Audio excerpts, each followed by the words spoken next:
नमस्कार, स्वागत है आपका मुनाफे की मंडी में। मैं हूं आपके साथ अशेषा अध्वरी और अगले आधे घंटे में हम आपको बताएंगे कमोडिटी मार्केट में किस तरह का एक्शन आज दिखा है और ट्रेडिंग के लिहाज से किस तरह की रणनीति आपको आज कमोडिटी मार्केट में बनानी चाहिए, उस पर भी नजर डालेंगे।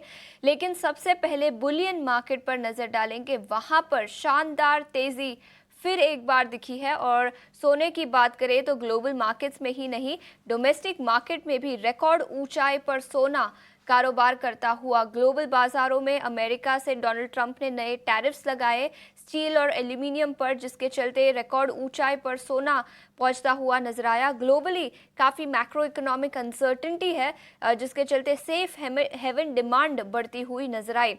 याद रखें 2024 में सोने में ऑलरेडी 28% का अपमूव ग्लोबल मार्केट में दिखा था और उसके बाद 2025 में अब तक करीब 8 से 10% का उछाल सोने में दिखा है। तो वो ट्रेंड, जो तेजी का रुख कंटिन्यू होता हुआ नजर आया कल और पिछले कुछ दिनों के ट्रेडिंग सेशंस में भी।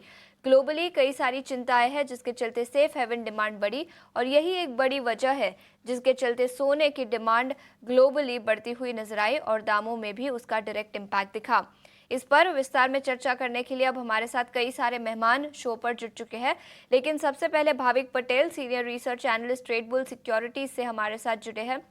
भाविक, शुक्रिया समय निकालकर इडीना स्वदेश के साथ जुड़ने के लिए। और सबसे पहला सवाल बुलियन मार्केट पर ही होगा। सोने और चांदी पर आपकी क्या राय होगी और रिकॉर्ड रन जो हमने सोने और चांदी पर देखा है, क्या ये ट्रेंड अभी भी कंटिन्यू होता हुआ नजर आएगा? एमसीएक्स पर भी सोना 85-850 के पार निकलता हुआ। Good morning Ashish ji. देखिए, यस, वेरी शॉर्ट टर्म में तो लग रहा है कि ये जो बुल रन है वो शायद और एक्सटेंड हो सकता है, क्योंकि सोने में अगर देखें तो काफी डिमांड है।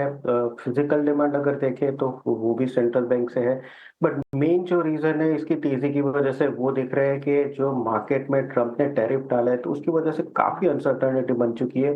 तो वहां पे अगर हम देखें तो एक सेफ हेवन बाइंग दिख रहा है। दूसरे अगर देखें तो काफी इक्विटी मार्केट में जो करेक्शन हो रहा है तो उसकी वजह से काफ़ी इंस्टीट्यूशन है वो भी अपना पोर्टफोलियो हेज कर रहे हैं और उसकी वजह से भी गोल्ड में अपने पोर्टफोलियो में डाल रहे हैं ताकि उनकी एटलीस्ट लॉस कम हो सके। तो ये भी एक डिमांड आ रही है।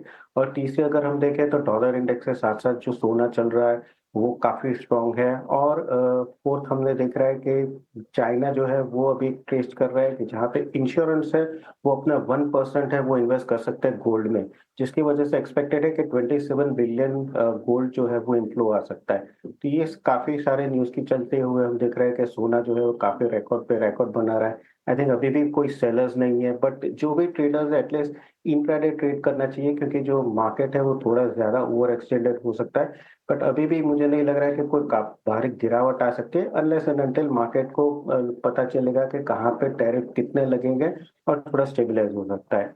इंट्राडे की बात करें तो इंट्राडे आई थिंक गोल्ड में अभी भी बाय एंड डिप्स की स्ट्रेटेजी रखनी चाहिए, जहाँ पे 85,400 के करीब बाय कर सकते हैं 85,950 के टारगेट के लिए और 85,100 का स्टॉप लॉस रहता है। चांदी की बात करें तो चांदी में थोड़ा दबाव है क्योंकि बेस मेटल्स में दबाव है। चांदी में मुझे लग रहा है कि शायद यहाँ से थोड़ा और करेक्शन आ सकता है बेस मेटल्स के देखते हुए। तो चांदी में मेरा कॉल होगा सेल का 95,100 के करीब 94,000 के टारगेट के लिए और 95,600 का स्टॉप लॉस रहेगा। सोने पर खरीदारी की राय 85,950 तक के लेवल्स नजर आ सकते हैं। वही चांदी की बात करें तो यहां पर भाविक जी ने बिकवाली की राय दी है, 94,000 तक के लेवल्स चांदी पर नजर आ सकते हैं, ऐसा उनका मानना है। इस बीच केडियानॉमिक्स से अजय केडिया भी हमारे साथ जुड़ चुके हैं। अजय सर, गुड मॉर्निंग, समय निकालकर ईटीना स्वदेश के साथ जुड़ने के लिए शुक्रिया। आपकी क्या राय होगी सोने और चांदी पर? अभी अभी भाविक सर ने कई सारे फैक्टर्स बताए। ग्लोबली जियोपॉलिटिकल कंसर्न्स है, सेंट्रल बैंक्स खरीदारी कर रहे हैं जिसके चलते तेजी दिखी है, लेकिन ट्रेडिंग के लिहाज से सोने और चांदी पर आपकी क्या राय होगी? नमस्कार सर जी। देखिए, सोने की बात करें तो पहले मैं ये मानता हूँ सोने की कभी भी जब रैली आती है थोड़ी परपेचुअली लंबी रैली होती है। तो अब तक हमने 2 सालों में देखा है, पिछले साल भी कॉमेक्स पे हमने 29% की तेजी और अब तक हमने पिछले 40 दिनों के अंदर 10% की तेजी देखी। तो ये तेजी और चलेगी जिस ढंग से डोनाल्ड ट्रंप के टैरिफ वॉर और रिटेलिएशन बाकी कंट्री से हो रहा है, ये कहीं ना कहीं कंसर्न दे रहा है, जो कहीं ना कहीं सोने को $3,000 से 3,050 तक ले जाने की ताकत रखता है। वहीं दूसरी ओर आज डोमेस्टिक मार्केट पे हमने रुपए में थोड़ी मजबूती लौटती हुई देखी के बाद, जिसकी थोड़ा सा अंडर परफॉर्मिंग डोमेस्टिक मार्केट पे दिख रहा है, जो एक बाइंग का मौका है एज ऑफ नाउ। तो मुझे लगता है सेंट्रल बैंक की बाइंग, ईटीएफ में बाइंग, डॉलर्स में सेफ हेवन बाइंग चल रहा है, तो गोल्ड में भी सेफ हेवन बाइंग चल रहा है। ये सारे फैक्टर्स कंटिन्यू रहेगा, बट हाँ, टेक्निकली थोड़ा सा ओवरबॉट जरूर है। इन सबको देखते हुए मुझे लगता है 85, 600, 700 एक अच्छा लेवल है बाइंग करने के लिए। इवन करंट लेवल से भी अगर बाय करते हैं तो मुझे लगता है 86 200 से 86 500 तक का लेवल सोने में दिख जाएगा। वहीं अगर हम चांदी की बात करें तो थोड़ा सा अंडर परफॉर्मिंग है, बिकॉज चांदी एक इंडस्ट्रियल मेटल भी है और चाइना से एज ऑफ नाउ कुछ कंसर्न दिख रहे हैं डिमांड को लेकर, जिसके वजह से अभी तक अंडर परफॉर्मिंग रही। गोल्ड सिल्वर रेशियो आज 91 के करीब ट्रेड कर रहा है, तो सेल की सलाह तो नहीं रहेगी टाइमिंग इंटरडे के लिहाज से। 94 200 के करीब लेके चलेंगे, 93 700 का स्टॉप लॉस लगाएंगे। अपसाइड लिमिटेड दिखाई दे रहा है एक दो दिन के व्यू के हिसाब से, क्योंकि जब जब चांदी की एक्सपायरी आती है हम हमेशा देखते हैं एक प्रॉफिट बुकिंग जरूर बनती है। तो 95 500 95 800 तक का टारगेट हम चांदी में रही। बट कुल मिला के कोई अगर 3 से 6 महीने का व्यू लेके चलता है जी, मुझे लगता है सोने में अभी भी दमखम बाकी है। ने के नजरिए से अभी भी सोने में नजरिया पॉजिटिव, लेकिन ट्रेडिंग के लिहाज से सोने पर खरीदारी की राय दी है अजय जी ने, जहां पर 85 400 का स्टॉप लॉस और 86 200 का टारगेट यहां पर नजर आ सकता है। वही चांदी की बात करें तो यहां पर भी खरीदारी की राय 95 500 तक के लेवल्स नजर आ सकते हैं। तो ये नजरिया सोने और चांदी पर रिकॉर्ड ऊंचाई पर सोना कारोबार करता हुआ। लेकिन इस बीच कच्चे तेल पर भी नजर डालते हैं। याद रखें, कल 2% की तेजी कच्चे तेल में ग्लोबल मार्केट्स में दिखी थी। आज स्टेडी कारोबार करता हुआ $76 पर बैरल के आसपास। ग्लोबल ग्रोथ को लेकर चिंताएं हैं, रशिया पर सैंक्शंस लगाए गए, उसके बाद रशिया से सप्लाई कम होने की भी चिंताएं हैं, जिसके चलते हल्की सी बढ़त पिछले कुछ दिनों में कच्चे तेल में दिखी है। भाविक सर, आपसे सबसे पहले पूछना चाहूंगी, क्या राय होगी कच्चे तेल और नेचुरल गैस पर ट्रेडिंग के लिहाज से? देखिए, कच्चे तेल में अभी भी मुझे लग रहा है कि तेजी देखने को मिल सकती है, क्योंकि जैसे आपने बताया सैंक्शंस जो रशिया पे हुए हैं तो उसकी वजह से जो कोटा है उससे कम हुआ है। पर दूसरा अगर देखें तो आई थिंक अभी डिमांड आएगी क्रूड की यूरोप से, क्योंकि जिस हिसाब से नेचुरल गैस के प्राइसेस यूरोप में बढ़े 2 साल के हाई पे, तो दैट इज इक्विवेलेंट टू $100 पर बैरल। तो यूरोप जो इंडस्ट्रियल है वो आई थिंक नेचुरल गैस से ऑयल में शिफ्ट होगा, क्योंकि वहां पे ऑयल थोड़ा चीप रहेगा। तो उसकी वजह से एक्सपेक्टेड है कि आगे जाके भी थोड़ी तेजी देखने को मिल सकती है क्रूड में। तो क्रूड में इंट्राडे 62 60 के करीब बाय कर सकते हैं 6350 के टारगेट के लिए, और 6200 का स्टॉप लॉस। और नेचुरल गैस में हम देख रहे हैं कि अभी वापस से फोरकास्ट जो है एटलीस्ट सेंट्रल और ईस्टर्न यूएस में अभी थोड़ी ठंडी की सीजन आई है वापस से, तो उसकी वजह से डिमांड बढ़ सकती है। यूरोप में अगर देखें तो नेचुरल गैस की इन्वेंट्री है वो 49% है, जो लास्ट ईयर कंपेरेटिवली अभी 69% थी। तो वहां पे भी नेचुरल गैस की कमी है। आई थिंक वो एलएनजी एक्सपोर्ट पे ही, इंपोर्ट पे ही अभी रुक रहे हैं। तो आगे जाके भी मुझे लग रहा है कि नेचुरल गैस में भी हमें और तेजी दिखने को मिल सकती है। तो नेचुरल गैस 300 का जो कॉल ऑप्शन है वो बाय कर सकते हैं अराउंड 13-17 के टारगेट के लिए, और इंट्राडे स्टॉप लॉस रहेगा 11 का। नेचुरल गैस में 300 के कॉल ऑप्शन खरीदने की सलाह, जहां पर 11 का स्टॉप लॉस बनाएं और 17 तक के लेवल्स यहां पर नजर आ सकते हैं। और इसके अलावा क्रूड ऑयल यानी कच्चे तेल पर खरीदारी की राय दी है भाविक जी ने, जहां पर 6350 तक के लेवल्स नजर आ सकते हैं।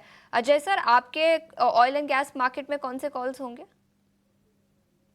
देखिए, मुझे लगता है कि कच्चे तेल में काफी बड़ी गिरावट आ चुकी है, लेकिन अब जिस ढंग से डोनाल्ड ट्रंप के ट्वीट और एक्शन प्लान बना हुआ है, सबसे पहले है ईरान पे सैंक्शन लगना, जिसकी वजह से कहीं ना कहीं अनसर्टेनिटी क्रिएट हुई फ्लाई को लेकर। रशिया तो अभी भी हम देख रहे हैं कि कंसर्न्स में ही है। नो डाउट डिमांड का अभाव जरूर है, बट टेक्निकल चार्ट पे अगर मैं देखता हूं तो 6900 से लगभग 6200 तक का हमने मोटा मोटी फॉल देखा है, और इस फॉल के बाद एक ब्रेकआउट की तैयारी कर रहा है। तो आई थिंक ब्रेंड भी है 74-75 के एक अच्छा बेस बना रहा है, तो करंट लेवल से शॉर्ट की सलाह नहीं रहेगी। थोड़ा बहुत पुलबैक मिलता है 6250 6280 के करीब लेके चलिए 6150 के स्टॉप लॉस से। इमीडिएट टारगेट तो 64 का है, बट मुझे लगता है कच्चा तेल यहाँ पे घूम सकता है। जिस ढंग से भाविक ने भी कहा, इसी चीज को मैं दूसरे रूप से कहूं तो एक क्रूड नेचुरल गैस रेशियो है, और ये पिछले 6 महीने से बॉटम पे बन चुका है, और जब भी ये रेशियो में जंप आता है ये दर्शाता है कि कच्चा तेल आउट परफॉर्म करेगा नेचुरल गैस को। तो मुझे लगता है नेचुरल गैस में वैसे भी विंटर्स अपनी चरम पे है खत्म होने के, और 15-20 तारीख के बाद से हम देखेंगे वार्म वेदर स्टार्ट हो जाएगी, जिसकी वजह से डिमांड नहीं रहेगी। इन्वेंट्री की अगर बात करें तो हम देख रहे हैं जो स्टोरेज है वो 49% पे है, ठीक है, लेकिन अभी भी मुझे लगता है पिछले सालों के मुकाबले कंफर्टेबल जोन पे ही है। तो नेचुरल गैस में मुझे लगता है कि थोड़ा बहुत पुलबैक देखने मिल सकता है, जहां पे 305 पे बेचना है, 315 का स्टॉप लॉस लगाना है, 285 तक का एक इमीडिएट अगले 2 दिन में, बट ओवरऑल 250 तक के भी लेवल हम आने वाले महीनों में वापस नेचुरल गैस में देख पाएँगे। तो कच्चे तेल में लेके चलिए, नेचुरल गैस में बिकवाली करते चलिए। पर खरीदारी की राय, लेकिन नेचुरल गैस में थोड़ा सा रिवर्सल नजर आ सकता है, जिसके चलते यहाँ पर बिकवाली की राय नेचुरल गैस पर अजय सर है। मुनाफे की बंडी और आप बेस मेटल्स पर फोकस करेंगे। ग्लोबली एक बड़ी न्यूज निकल कर आई आज सुबह, जहां पर यूएस प्रेसिडेंट डोनाल्ड ट्रंप ने 25% टैरिफ्स लगाए हैं स्टील और एल्यूमिनियम के इंपोर्ट्स पर। कल ये खबर निकल कर आई थी, लेकिन अब ऑफिशियल ऑर्डर पर साइन कर दिया है, जिसके चलते ग्लोबली बेस मेटल्स पर इसका दबाव भी दिखा है। हमारे मेहमानों से बेस मेटल्स पर उनकी रणनीति जानेंगे। सबसे पहले भाविक जी, आपसे पूछना चाहूंगी, base metals in particular aluminium और स्टील, यहाँ पर क्या राय होगी आपकी ट्रेडिंग के लिहाज से? देखिए, मुझे अभी भी लग रहा है कि एल्यूमिनियम जो है वो दबाव में आ सकता है, क्योंकि जिस हिसाब से ट्रंप ने टैरिफ पे इम्प्लीमेंट किया है, एटलीस्ट 25% स्टील और एल्यूमिनियम जो इंपोर्ट कर रहे हैं, तो वो कहीं ना कहीं डिमांड जो है वो कंसर्न कम होगा और ओवरऑल आई थिंक इन्फ्लेशन भी बढ़ेगा। तो मुझे लग रहा है कि एल्यूमिनियम जो है वो शॉर्ट कर सकते हैं अराउंड 260 के करीब, 257 के टारगेट के लिए, और 262 का स्टॉप लॉस रहेगा। तो मुझे लग रहा है कि बेस मेटल्स में एल्यूमिनियम और जिंक दोनों दबाव में रहेंगे आज के दिन। ठीक है, तो ये नजरिया एल्यूमिनियम पर। और अजय जी, आपकी राय क्या होगी बेस मेटल्स में, जिंक, लेड, कॉपर, एल्यूमिनियम यहाँ पर? जी, मुझे लगता है कि कहीं ये चीजें डिस्काउंट हो चुकी है और रिटर्न चाइना की तरफ से भी है। इनफैक्ट जो स्टील और एल्यूमिनियम पे जो ये टैरिफ बढ़ा है, इससे शॉर्टेज क्रिएट होगा और हमने ऑलरेडी देखा जो सप्लाई साइड है पहले से काफी कर्व था, नो डाउट डिमांड की वजह से अब तक चल नहीं पा रहा था। तो पिछले 2-3 दिनों में जो तेजी बनी है, वापस प्राइसेस 260 के करीब आए, उसी में था।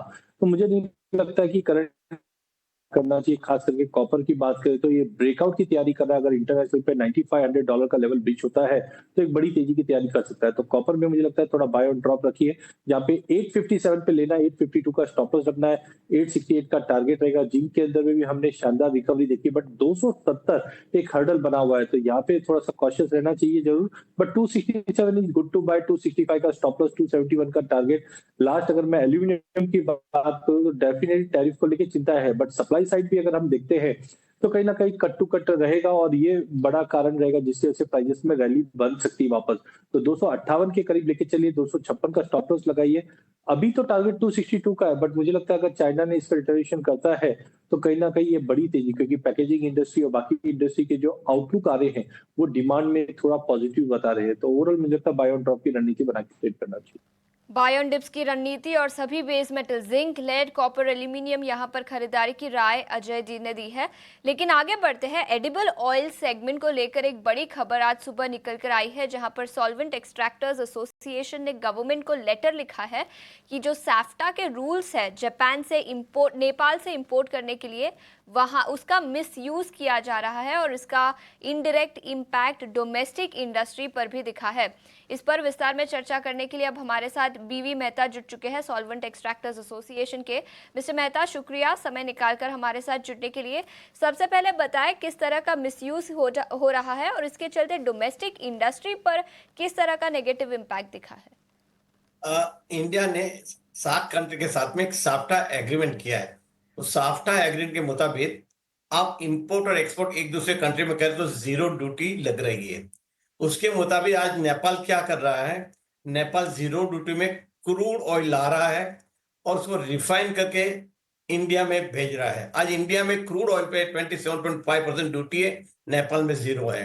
तो क्या हो रहा है कि वहां से जो रिफाइंड ऑयल आ रहा है इतना सस्ता आ रहा है कि यहाँ की डोमेस्टिक इंडस्ट्री को काफी तकलीफ दे रही है। तो हमने इसके और पहले भी देखा था, जो 2021-22 के पहले भी हर महीने 30-40 हजार टन रिफाइंड ऑयल आ रहा था। और खासकर पहले तो क्या था, ईस्टर्न इंडिया और नेपाल, यूपी को तकलीफ दे रहा था। अभी तो जो नेपाल से आ रहा है सेंट्रल इंडिया तक पहुंचा है, सब जगह पे नेपाल का रिफाइंड ऑयल आ रहा है और वो भी 100 से 150 रुपये सस्ता है। उसके वजह से लोकल जो मैन्युफैक्चर रिफाइंड ऑयल के उनको काफी तकलीफ हो रही है। हमने गवर्नमेंट को लिखा है कि ये जो अपना साफ्टा के नीचे जो मिसयूज हो रहा है उसको बंद कीजिए। उसके लिए आप साफ्टा एग्रीमेंट में भी सर्टेन प्रोविजन है, सेफगार्ड ड्यूटी है, रेगुलेशन है, तो वो यूज करके आप उसको रेगुलेट कीजिए। मैं जानता हूँ गवर्नमेंट ने साफ्टा एग्रीमेंट किया है तो बंद नहीं कर सकते, पर जो साफ्टा एग्रीमेंट में प्रोविजन है वो प्रोविजन का यूज करके रेगुलेट करे इनफ्लो, और ताकि हो सकता है तो भाई कोटा कर दे कि भाई महीने से इतना ज्यादा नहीं आने देंगे। दूसरा, एक ही स्टेट की जगह पे वो सारे स्टेट में के लिए कोटा कर दे कि हर स्टेट में 500 टन से ज्यादा नहीं जाएगा, तो क्या ऑटोमेटिकली डिस्ट्रीब्यूट हो जाएगा और इतनी तकलीफ नहीं होगी। तो काफी जो हमने साफ्टा का स्टडी करके काफी सुझाव गवर्नमेंट को दिया है कि आप जल्दी से कीजिए। नहीं तो आप देखें तो 2021-22 के पहले अपनी यहाँ ड्यूटी ज्यादा थी, तभी भी यही हो रहा था, और काफी हर साल कम से कम एवरेज 3 लाख टन का इंपोर्ट हो रहा था। अगर नेपाल को देखें, नेपाल की आबादी है 3 करोड़ की, पर कैपिटा कंजम्पशन 15 किलो है, और उनकी रिक्वायरमेंट है 4 लाख टन, या तो हर महीने 30 से 35 लाख टन चाहिए। मगर जो इंपोर्ट का नंबर देखे तो कम से 7 से 8 लाख टन का इंपोर्ट हो रहा था। उसका मतलब था कि इंडिया वहां से क्रूड लाके रिफाइन करके इंडिया में भेज रहे थे। तो basically they were importing for India. India में अगर माल भेजना चाहते हैं साफ्टा तो भेजिए, मगर सस्ता मत है। आज जो इतना सस्ता भेज रहे हैं उसके वजह से तकलीफ हो रही है। तो बार बार हमने गवर्नमेंट को भी अपील की कि आप जो साफ्टा एग्रीमेंट है उसका जो क्लोज है उसको एक्सप्लोर कीजिए और रेगुलेटरी इन्फ्लो कर दीजिए, ताकि डोमेस्टिक इंडस्ट्री को तकलीफ नहीं हो। हाँ जी मैडम। बिल्कुल, तो गवर्नमेंट को एप्लीकेशन डाली है और जल्द ही इस पर कुछ सोल्यूशन आएगा, वैसी आपकी उम्मीद। मिस्टर मेहता, शुक्रिया समय निकालकर हमारे साथ जुड़ने के लिए और बताने के लिए कि इंडस्ट्री में क्या प्रॉब्लम है, और गवर्नमेंट हमारी भी यही उम्मीद रहेगी कि इसके ऊपर कुछ सोल्यूशन आता हुआ नजर आएगा। शुक्रिया समय निकालकर हमारे साथ जुड़ने के लिए। लेकिन फिर एक बार एग्री कमोडिटी मार्केट पर नजर डालते हैं। अजय जी, समय की पाबंदी है, लेकिन एग्री कमोडिटीज में आपके कॉल्स आज सुबह कौन से होंगे? देखिए, मुझे लगता है मसाले पे नजर रखिए, जहाँ पे सबसे अच्छी मुझे हल्दी और धनिया 2 काउंटर लगते हैं। सबसे पहले अगर हल्दी की बात करें तो 13,200 का एक लेवल है, अच्छा है, बाइंग कीजिए। 13,000 के स्टॉप लॉस से इमीडिएट टारगेट 13,600 रहेगा, बैलेंस शीट काफी टाइट है। धनिया के अंदर भी 8,100 पे लेके चलना चाहिए, 8,000 का स्टॉप लॉस रहेगा। अपसाइड वैसे मैं देख रहा हूँ 8500, बट एज ऑफ नाउ 8250, 8300 भी मिलता है तो प्रॉफिट बुक करना चाहिए। तो मसालों में मुझे लगता है अच्छी बाइंग बनती रहेगी। बहुत बहुत शुक्रिया अजय सर और भाविक सर, समय निकालकर हमारे साथ जुड़ने के लिए और कमोडिटी मार्केट पर रणनीति बताने के लिए। इतना ही समय था हमारे पास इस शो पर, लेकिन आप कहीं मत जाइए, बने रहिए 18 स्वदेश के साथ। नमस्कार।